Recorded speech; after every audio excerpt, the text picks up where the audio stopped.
આપણે આગળના લેક્ચરમાં વિધેય વિશે શીખ્યા. તો એ વિધેયના હવે આપણે એક્ઝામ્પલો ગણીએ. તમને ખબર છે કે વિધેય એટલે શું? તો કે a અને b અરિક્ત ગણો હોવા જોઈએ. તો a ક્રોસ b નો ઉપગણ જે f છે, બરાબર, એટલે f જો a ક્રોસ b નો ઉપગણ હોય, બરાબર, તો એ સંબંધ માટે a માના પ્રત્યેક ઘટકને, બરાબર, આપણી પાસે આવી વ્યાખ્યા હતી, ગણ a છે અને આ ગણ b છે, બરાબર. તો આ ગણ a ના પ્રત્યેક ઘટકને b ના અનન્ય ઘટક સાથે સાંકળતો જે સંબંધ છે એને વિધેય કહેતા હતા. એટલે કે a નો દરેક ઘટક b ના અનન્ય ઘટક સાથે સંકળાયેલો હોવો જોઈએ, અથવા તો આ ગણ a માંથી ગણ b નો ઘટકને જે પ્રતિબિંબ મળે છે તે અનન્ય પ્રતિબિંબ મળતા હોવા જોઈએ, બરાબર છે. એટલે કે માત્ર ગણ a ના કોઈ પણ ઘટકને તેનું પ્રતિબિંબ એક જ હોવું જોઈએ. માત્ર એક જ પ્રતિબિંબ હોય તો આપણે એને વિધેય કહેતા હતા, બરાબર. અને જો કોઈ વિધેય તમને f a થી b આપેલું હોય, કોઈ વિધેય f a થી b આપેલું હોય, તો આ એનો પ્રદેશ કહેવાતો હતો, બરાબર છે. આ જે છે તે એનો સહપ્રદેશ અથવા તો વિસ્તાર કહેવાતો હતો, બરાબર. આપણે જે સહપ્રદેશ અથવા તો વિસ્તાર કહેતા હતા એ તમને યાદ છે, બરાબર છે. તો આપણી પાસે આજનો એક્ઝામ્પલ જે છે તે કંઈક આવો છે કે n એ પ્રાકૃતિક સંખ્યાનો કોઈ ગણ છે, n આપેલો છે, બરાબર છે. તો એનું સોલ્યુશન જો લઈએ આપણે, તો સોલ્યુશનમાં તમને n આપેલો છે. તો n એટલે તમને ખબર છે પ્રાકૃતિક સંખ્યાઓનો ગણ, એટલે 1 2 3 4 ડેશ ડેશ ડેશ આ રીતે બધા ઘટકો આવેલા હોય, બધી જ પ્રાકૃતિક સંખ્યાઓ શૂન્ય સિવાયની, બરાબર. ચાલો, તો તેની પર વ્યાખ્યાયિત કોઈ સંબંધ r એવો છે કે r xy જ્યાં y = 2x. સંબંધ શું આપેલો છે કે હવે તમને અહીં આપેલું છે કે y = 2x અને x અને y બંને ક્યાંથી લેવાના છે? n માંથી, એટલે બંને પ્રાકૃતિક સંખ્યાઓ છે. તો r નો પ્રદેશ, સહપ્રદેશ અને વિસ્તાર શોધો, બરાબર છે. r નો એટલે કે સંબંધનો પ્રદેશ, સહપ્રદેશ અને વિસ્તાર શોધવાનો છે. શું આ સંબંધ વિધેય છે? વિધેય ક્યારે કહેવાશે? ગણ a ના પ્રત્યેક ઘટકને b ના અનન્ય ઘટક સાથે સંકળાયેલો હોવો જોઈએ, અથવા તો ગણ a ના ઘટકનું b એક જ પ્રતિબિંબ મળતું હોવું જોઈએ, એકથી વધારે પ્રતિબિંબ મળતા હોવા જોઈએ નહીં, બરાબર છે. તો તમે કહી શકીએ આપણે કે એ સંબંધ જે છે તે વિધેય છે, બરાબર. ચાલો, તો x બરાબર જો 1 લઈએ, બરાબર, તો y = 2 into 1 એટલે કે 2 મળશે. x = 2 લઈએ, બરાબર, તો y = 2 into 2 4 મળે. x = 3 લઈએ, તો y = 2 into 3 એટલે કે 6 મળે. x = 4 લઈએ, તો y = 2 into 4 બરાબર 8 મળે. તો આ રીતે આગળ ચાલતા જ જઈએ તો તમને એ રીતે પ્રતિબિંબ મળતા જશે, કેમ કે તમને પ્રાકૃતિક સંખ્યાઓનો ગણ આપેલો છે, બરાબર છે. તો x અને y બંને પ્રાકૃતિક સંખ્યાનો ગણમાંથી લેવાના છે, બરાબર. તો આ જે છે તે સંબંધ, તે તમને આ સંબંધ શું મળશે? તો કે આ સંબંધ જે છે તે મને ક્રમિક જોડ જે મળે છે તે જો 1 લઉં તો 2 મળે છે, એટલે 1, 2. જો 2 લઉં તો 4 મળે છે, એટલે 2, 4. જો 3 લઉં તો 6 મળે છે, તો 3, 6. 4 લે તો 8 મળે છે. તો આ રીતે ક્રમિક જોડોમાંથી મળતી જ જશે, એટલે કે એનો આલેખ તમને ખબર છે, ક્રમિક જોડોનો ગણ લઈએ તેને વિધેયનો આલેખ કહીએ છીએ. તો આ સંબંધ જે છે તે તમારી પાસે આવો કંઈક મળે છે. તો એનો પ્રદેશ લખીએ, બરાબર છે. તો r નો પ્રદેશ,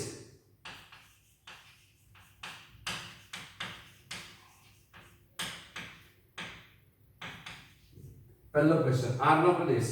તો r નો પ્રદેશ બધી પ્રાકૃતિક સંખ્યાઓનો ગણ છે, બરાબર. એટલે પ્રાકૃતિક સંખ્યાઓનો ગણ એટલે શું આવશે? તો કે 1 2 3 ડેશ ડેશ ડેશ n આવશે. સહપ્રદેશ પણ n જ છે, કે x અને y બંને બિલોંગ્સ ટુ n જ છે, એટલે y સહપ્રદેશ પણ કોણ છે ભાઈ પાસે? n જ છે. તો r નો સહપ્રદેશ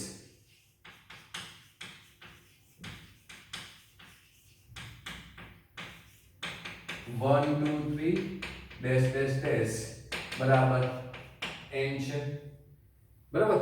પછી વિસ્તાર,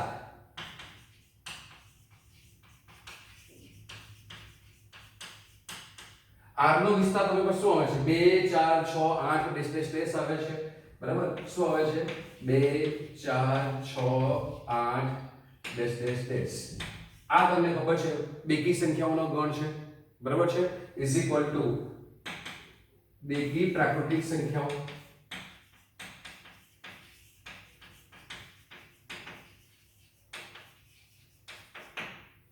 બરાબર હવે જે સંબંધ છે તે વિધેય છે એવો ક્વેશ્ચન છે તો આપણે એને આકૃતિમાં સમજી લઈએ એટલે તમને જવાબ લખવામાં સરળતા રહે બરાબર છે આ ગણ એ છે આપણે લઈ લઈએ બરાબર છે n પરનો છે એટલે આપણે n લઈ લઈશું તો પણ ચાલશે બરાબર ચાલો તો અહીંયા પ્રદેશ n છે બરાબર સહપ્રદેશ પણ n જ છે ઘટકો 1 લઈએ 2 લઈએ 3 લઈએ 4 લઈએ પછી આ રીતે ડેશ ડેશ ડેશ જશે આગળ આ બાજુ પણ 1 2 3 4 5 6 7 8 6 7 8 અને ડેશ ડેશ ડેશ આપણે આ રીતે જઈશું બરાબર તો 1 ની સાથે કોણ સંકળાયેલો છે 2 તો 1 ની સાથે 2 સંકળાયેલો છે બરાબર 2 ની સાથે 4 તો 2 ની સાથે 4 સંકળાયેલો છે પછી 3 ની સાથે 6 તો 3 ની સાથે 6 સંકળાયેલો છે 4 ની સાથે 8 આ રીતે ઘટકો સંકળાયેલા છે બરાબર તો પ્રદેશના પ્રત્યેક ઘટકને અનન્ય પ્રતિબિંબ મળે છે એક જ પ્રતિબિંબ મળે છે માટે આ સંબંધ જે છે તે શું કહેવાશે વિધેય છે બરાબર છે તો પ્રાકૃતિક સંખ્યા જે આપણને n આપેલી છે તેને સંગત એનું પ્રતિબિંબ એક જ મળે છે બરાબર અથવા તો ક્રમયુક્ત જોડનો પ્રથમ ઘટક સરખી હોય તેવી કોઈ પણ ક્રમયુક્ત જોડ મળતી નથી માટે વિધેય છે તમે કોઈ પણ કારણ લખી શકો પ્રતિબિંબ એક જ મળે છે માટે વિધેય છે અથવા કોઈ પણ ક્રમયુક્ત જોડ એવી નથી બે ક્રમયુક્ત જોડ એવી નથી કે જેનો પ્રથમ ઘટક સમાન હોય માટે સંબંધ વિધેય છે આપણે ક્રમયુક્ત જોડ પરથી લખી દઈએ કે અહીં કોઈ પણ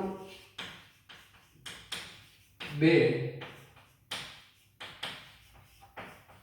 ક્રમયુક્ત જોડ એવી નથી કે જેનો પ્રથમ ઘટક સમાન હોય આથી આપેલ સંબંધ વિધેય છે આથી આપેલ સંબંધ વિધેય છે અથવા તો પ્રદેશના દરેક ઘટકનું અનન્ય પ્રતિબિંબ મળે છે માટે સંબંધ વિધેય છે તમે એવું પણ લખી શકો છો બરાબર ત્યાર પછીનો ક્વેશ્ચન છે ઉદાહરણ 11 પાન નંબર 39 નીચેના ઉદાહરણોમાં આપેલ સંબંધ ચકાસો તમને સંબંધો આપેલા છે ચકાસવાના છે અને પ્રત્યેક સંબંધ વિધેય છે કે નહીં તે કારણ આપી જણાવો વિધેય છે કે નહીં તે ખાલી ચેક કરવાનું છે બરાબર છે તો તમને ત્રણ સંબંધો આપેલા છે આપણે એનું સોલ્યુશન જોઈએ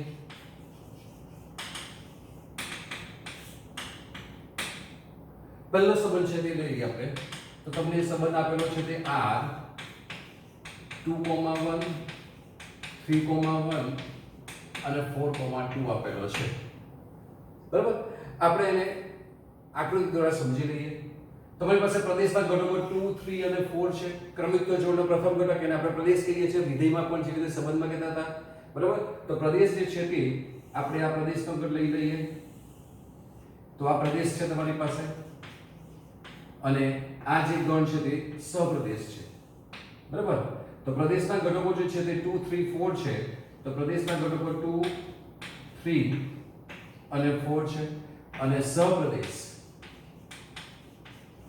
એના ઘટકો 1 1 2 છે 1 1 2 છે 2 ની સાથે 1 સંકળાયેલો છે 2 ની સાથે 1 સંકળાયેલો છે 3 ની સાથે પણ 1 સંકળાયેલો છે તો 3 ની સાથે 1 સંકળાયેલો છે બરાબર અને 4 ની સાથે 2 સંકળાયેલો છે તો 4 ની સાથે 2 સંકળાયેલો છે આકૃતિ પરથી તમે જોઈ શકો કે દરેક ઘટક પ્રદેશનો એને અનન્ય પ્રતિબિંબ મળે છે 2 નું પ્રતિબિંબ એક છે 3 નું પણ પ્રતિબિંબ એક છે બરાબર છે અને 4 નું પ્રતિબિંબ પણ એક જ છે બરાબર એટલે કે 2 સંખ્યા 2 છે તો પ્રતિબિંબ એક જ મળે છે હું એમ કહું છું બરાબર અહીંયા સંખ્યા એક એક હતી એટલે બરાબર તો તમે આકૃતિ પરથી કહી શકો કે પ્રદેશના પ્રત્યેક ઘટકને અનન્ય પ્રતિબિંબ મળે છે માટે સંબંધ વિધેય છે, અથવા તો એવી કોઈ પણ બે ક્રમિક જોડ નથી કે જેનો પ્રથમ ઘટક સમાન હોય માટે આપેલ સંબંધ વિધેય છે. બેમાંથી કોઈ પણ એક કારણ લખી શકો તમે, બરાબર. તો આપણે શું લખીએ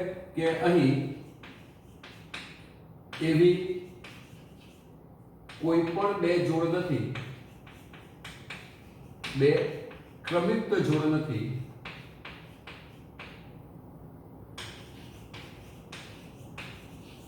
કે જેનો પ્રથમ ઘટક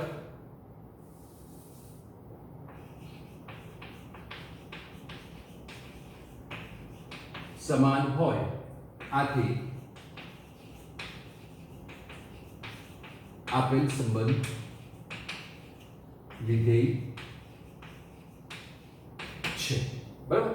તમારે જવાબ આપવો હોય તો આકૃતિ દોરવી જરૂરી નથી, પણ આકૃતિ દોરીએ તો તમને સરળતા રહે, બરાબર.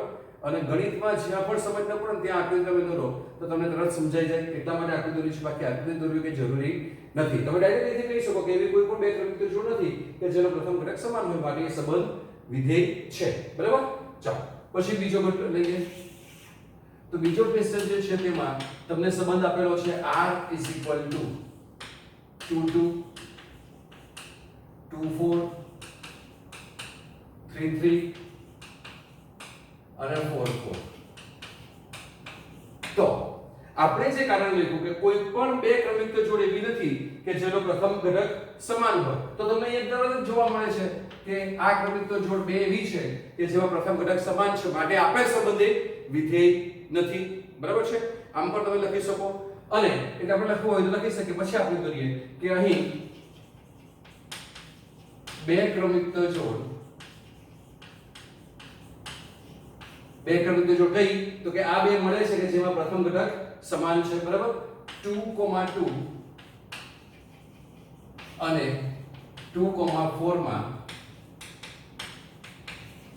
પ્રથમ ઘટક સમાન છે.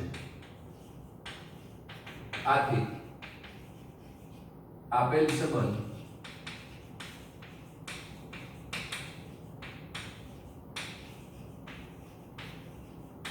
વિધેય નથી, બરાબર છે. હવે એના માટે જો આપણે આકૃતિ દોરવી હોય તો આકૃતિમાં આપણે સમજી લઈએ, બરાબર છે. આપણને જે ઘટકો આપેલા છે તે પ્રદેશના ઘટકો અને આ સહપ્રદેશના ઘટકો છે, બરાબર. આ આપણી પાસે પ્રદેશના ઘટકો છે અને આ સહપ્રદેશ માટેના ઘટકો છે. કે ગણનું નામ નથી આપ્યું એટલે આપણે પ્રદેશ અને સહપ્રદેશ લખી દઈએ. પ્રદેશના ઘટકો કોણ છે? 2, 3 અને 4, બરાબર છે. 2, 3 અને 4. અને સહપ્રદેશમાં 2, 4, 3 અને 4 છે, બરાબર છે. 2, 3 અને 4 ક્રમમાં લખવું છે, ક્રમમાં લખી દઈએ. 2, 3 અને 4 છે સહપ્રદેશમાં. ચલો, બેની સાથે 2 જોડાયેલો છે તો બેની સાથે 2 જોડાયેલો છે. બેની સાથે 4 પણ જોડાયેલો છે તો બેની સાથે 4 પણ જોડાયેલો છે. જ્યારે આપણે શીખ્યા હતા આગળના લેક્ચરમાં ત્યારે મેં તમને કીધું હતું કે કોઈ પણ ઘટકના પ્રદેશના ઘટકમાંથી 2 એરો સામે જતા હોવા જોઈએ નહીં, એટલે કે કોઈ પણ ઘટકના પ્રતિબિંબ જે છે તે અનન્ય જ હોવા જોઈએ, એક કરતા વધારે હોવા જોઈએ નહીં. તો અહીંયા કેટલા પ્રતિબિંબ મળે છે? 2 મળે છે, 2 ના, બરાબર. એટલે એ સંબંધ વિધેય નથી. પછી 3 સાથે 3 જોડાયેલો છે તો 3 સાથે 3 જોડાયેલો છે અને 4 સાથે 4 જોડાયેલો છે, બરાબર. તો 4 જે છે તેની સાથે 4 જોડાયેલો છે, બરાબર.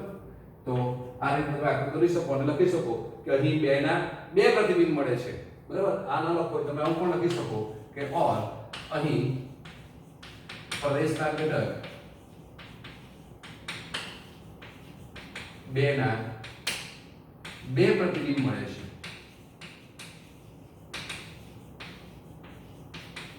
આથી આપેલ સંબંધ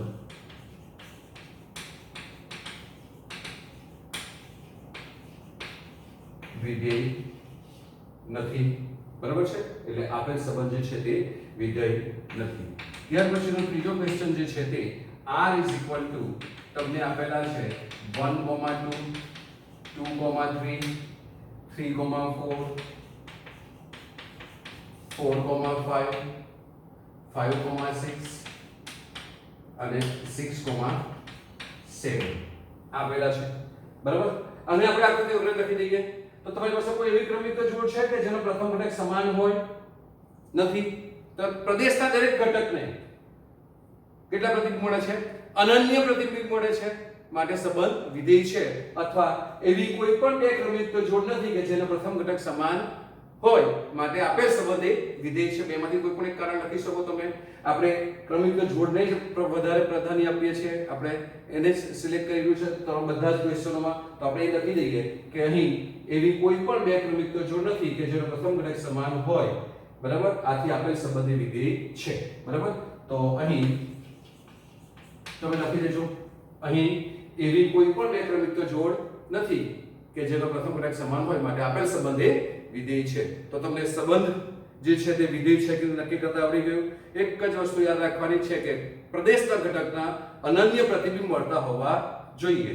બીજી રીતે કહીએ તો પ્રદેશમાંથી એક કરતા વધારે ઘટકના, બરાબર, પ્રદેશના ઘટકના એક કરતા વધારે એરો જતા હોવા જોઈએ નહીં. બરાબર છે? અથવા તો કોઈ પણ બે ક્રમિક જોડ સરખી એવી ન મળવી જોઈએ જેના પ્રથમ ઘટક સમાન હોય. તો આપણે એને વિધેય કહીએ છીએ. બરાબર? ત્યાર પછીનો બીજો ક્વેશ્ચન છે ક્વેશ્ચન નંબર 1, પાનો નંબર 44. નીચેના પૈકી કયો સંબંધ વિધેય છે? કારણ આપો. જો તે વિધેય હોય તો તેનો પ્રદેશ અને વિસ્તાર શોધો. બરાબર? તો આપણે આકૃતિથી જ જલ્દી સમજ પડે છે તમને, તો આકૃતિથી લખીએ. બરાબર? તો આકૃતિથી પણ લખી શકાય અથવા તો તમે ડાયરેક્ટ ક્રમિક જોડ, કોઈ પણ બે ક્રમિક જોડ સરખી છે કે નહીં કે જેનો પ્રથમ ઘટક સમાન હોય એવી બે ક્રમિક જોડ, સરખી જોડ નહીં, જેનો પ્રથમ ઘટક સમાન હોય એવી બે ક્રમિક જોડ મળે કે નહીં તે રીતે પણ શોધી શકો. તમને જે યોગ્ય લાગે તે રીતે કરી શકો. આપણે આકૃતિ દોરીશું કે ગણિતમાં આકૃતિ અગત્યની વસ્તુ છે. ન સમજ પડે તો આકૃતિ દોરી દેવાની એટલે તમને સમજ પડે છે. બરાબર? તો ગણમાં કોઈ આપ્યા નથી, ખાલી પ્રદેશ વાળો આપણે ગણ એક દોરીશું ને એક સામે એવી ડાયરેક્ટ લખી દઈએ. તો પહેલો જે પ્રદેશ વાળો ગણ છે તેમાં આપણી પાસે 2 છે, 5 છે, 8 છે, 11 છે, 14 છે અને 17 છે. અને આ બાજુના ગણમાં ફક્ત બધામાં એક જ છે. એટલે 2 ની સાથે પણ એક જોડાયેલો છે, 5 ની સાથે પણ એક જ છે, 8 ની સાથે પણ એક જ છે, 11 ની સાથે પણ એક જ છે, 14 ની સાથે પણ એક જ છે અને 17 ની સાથે પણ એક જ જોડાયેલો છે. તો પ્રદેશના પ્રત્યેક ઘટકને અનન્ય પ્રતિબિંબ મળે છે. 2, 5 નું પણ એક જ છે, 8 નું પણ એક જ છે, પણ 2 નું તો એક જ પ્રતિબિંબ છે. બરાબર? અથવા તો એવી કોઈ પણ બે ક્રમિક જોડ નથી કે જેનો પ્રથમ ઘટક સમાન હોય. માટે આપેલ સંબંધ વિધેય છે. બરાબર? તો જવાબ શું આવશે? તો કે આપેલ સંબંધ વિધેય છે. કારણ કે આપણે ક્રમિક જોડે લખીશું. બરાબર? એવી કોઈ પણ બે ક્રમિક જોડ નથી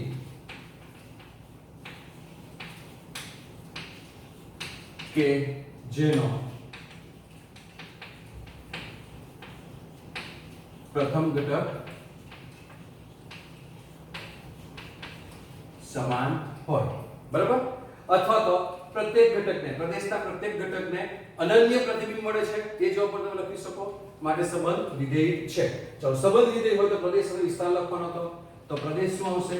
તો કે પ્રદેશ જે છે તે તમારી પાસે આકૃતિમાં 2, 5, 8, 11, 14, 17 જોઈ શકો છો. અથવા તો ક્રમિક જોડનો પ્રથમ ઘટક એ તમારો પ્રદેશ થાય. તો ક્રમિક જોડનો પ્રથમ ઘટક એટલે 2, 5, 8, 11, 14 અને 17 જે છે એ તમારો પ્રદેશ થશે. અને વિસ્તાર એટલે ક્રમિક જોડનો બીજો ઘટક અથવા તો આ જે ઘટકો છે તે તમે લેશો. તો ક્રમિક જોડનો બીજો ઘટક બધામાં જ 1 1 1 છે. માટે વિસ્તાર શું થશે? 1. રાઈટ? ચાલો, ત્યાર પછી સેકન્ડ વન.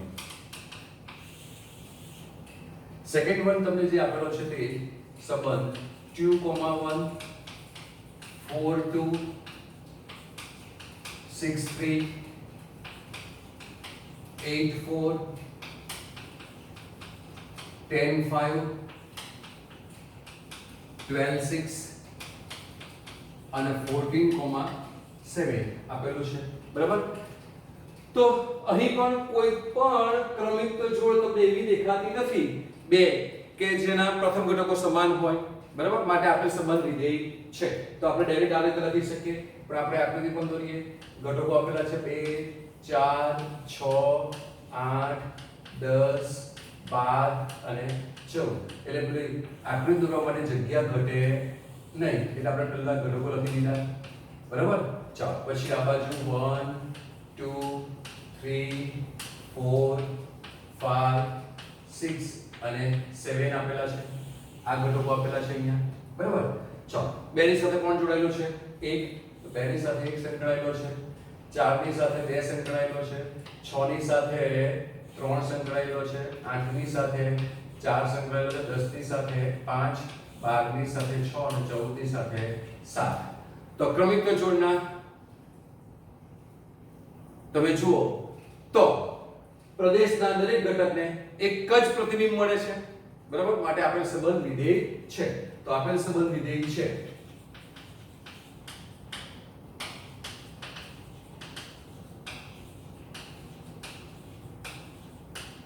કારણ કે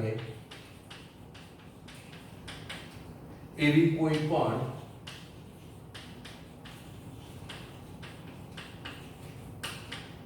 બે ક્રમિક જોડ નથી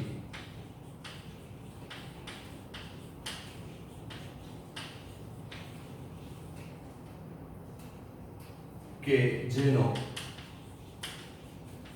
આપણે બેઠું જ વાક્ય લખીએ છીએ પ્રથમ ઘટક સમાન હોય.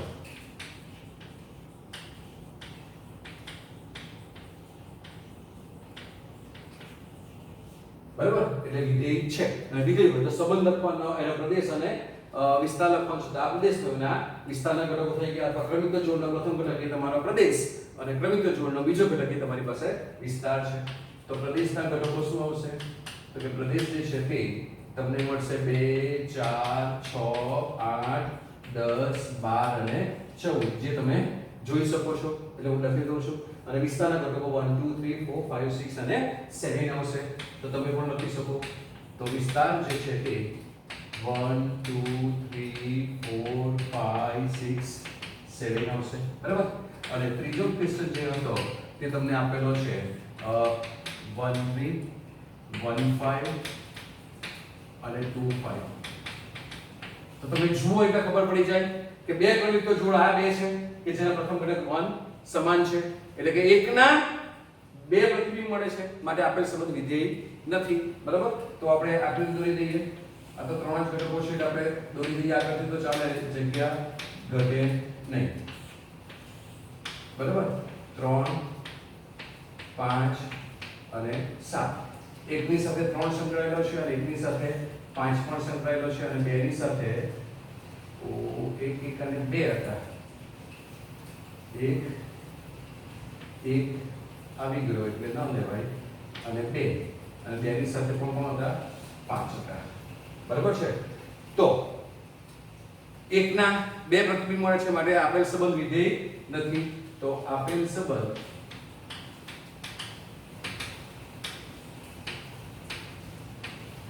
વિધેય નથી કારણ કે બે ક્રમિક જોડ 1 3 અને 1 5 1 3 અને 1 5 ના પ્રથમ ઘટક સમાન છે. ના પ્રથમ ઘટક સમાન છે, બરાબર? અથવા બીજું કારણ શું લખી શકો? પ્રદેશના ઘટક 1 ના બે પ્રતિબિંબ મળે છે માટે આપેલ સંબંધ વિધેય નથી, બરાબર? માટે આપેલ સંબંધ વિધેય નથી. તો તમને હવે સ્પષ્ટ ખ્યાલ આવી ગયો છે કે સંબંધ વિધેય ક્યારે કહેવાય, બરાબર? ફરી એકવાર રિવિઝન કરી લઈએ. સંબંધ ક્યારે વિધેય કહેવાય? કે એવી કોઈ પણ બે ક્રમિક જોડ ન મળવી જોઈએ કે જેનો પ્રથમ ઘટક સમાન હોય, અથવા તો પ્રદેશના કોઈ પણ ઘટકના બે પ્રતિબિંબ મળવા જોઈએ નહીં, બરાબર છે? તો તેને આપણે સંબંધ જે છે તેને આપણે વિધેય કહીશું. ઓકે?